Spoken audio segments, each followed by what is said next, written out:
Big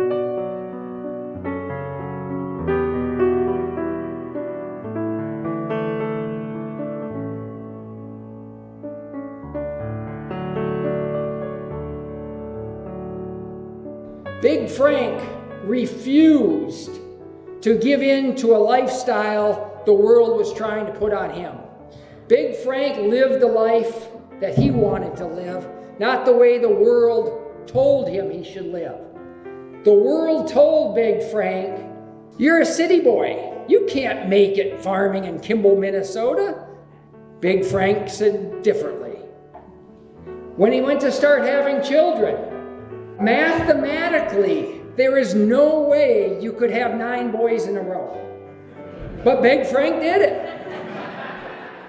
When he came to Kimball and he started buying up this ground that was full of trees and full of hills and water that most farmers said, "You can't make a living on that kind of ground."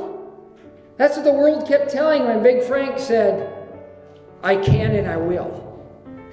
And probably most importantly, Big Frank knew how to raise a family.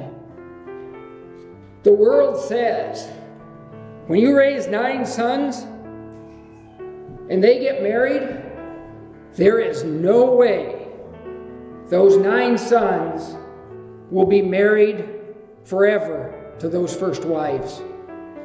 Big Frank said differently.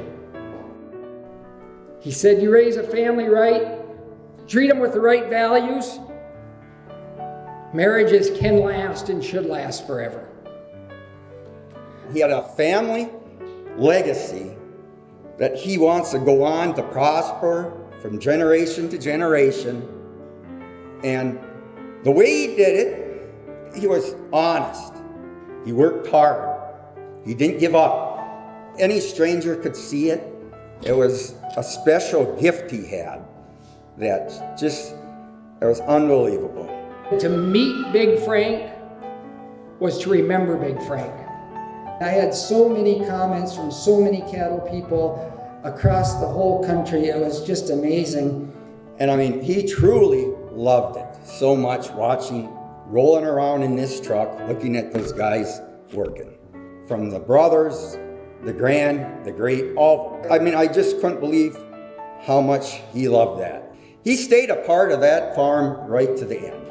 He was in the hospital, I know, Friday and Saturday. Called him up Saturday morning and told him, I said, yeah, everything's going with my knee replacement, but you're not here, and we can't have 2 Franks gone from the morning meeting.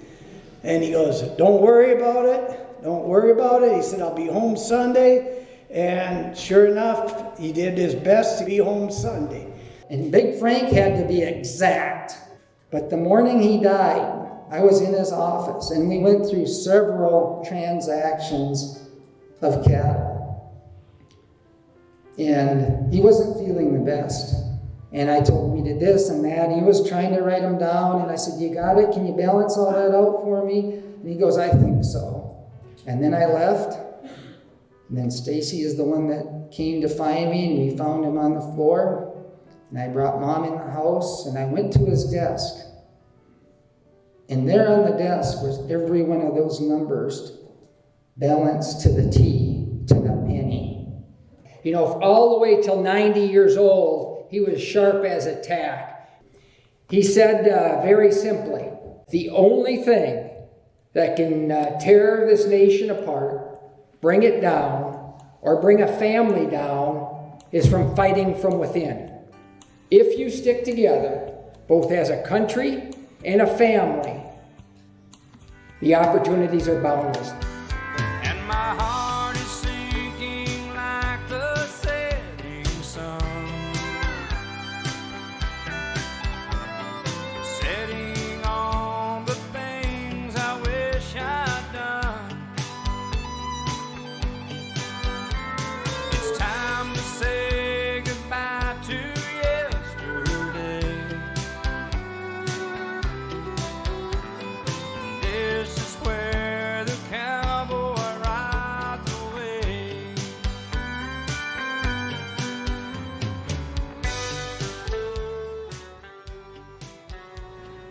A reading from the book of Ecclesiastes. For everything there is a season, and a time for every matter under heaven, a time to be born, a time to die, a time to plant, and a time to pluck up what is planted. He has made everything beautiful in its time. And now we play the final showdown scene. And as the credits roll, a sad song starts to play.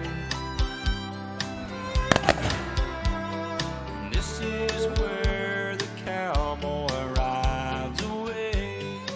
There's no doubt Dad would be really proud and happy about this whole event. I know a heart of hearts that right now he's got the best view of the place. He's up there in heaven. He's sitting next to my brother Fuzz and my nephew Butch. They're all on 3 old tractors that don't need to be pulled to get started. They just start on their own. And he's saying, you know what? Schiefelbein humor lives on. It's something I personally will never forget and always appreciate, is that humor and that wit he had. He said, Rod, do you know what the difference between a good haircut and a bad haircut is? And right away I thought, why these questions? I don't know math. This is probably a math question. So I answered him. I said, no, Big Frank, what's the difference between a good haircut and a bad haircut? He said, about 3 days. That made me feel pretty good. And I miss those haircuts, Big F. He was always Big Frank to me. I didn't quite hit the Big F stage. And as I became an adult and I started traveling through the Dakotas in Montana, no matter where I went, people knew Big Frank. It didn't matter if I was in the middle of nowhere with no cell service, miles from the nearest town. Frank had been there before me, and they remembered him. The thing that started to stand out with all of these people, whenever they mentioned Big Frank's name, they always smiled. And it didn't matter if it was the worker behind the Casey's counter or a waitress in the middle of nowhere at a steakhouse. They remembered him and they smiled. And I realized whenever Big Frank was in somebody's day, that person's day was just a little bit better. And thank all you guys for coming to celebrate one great man.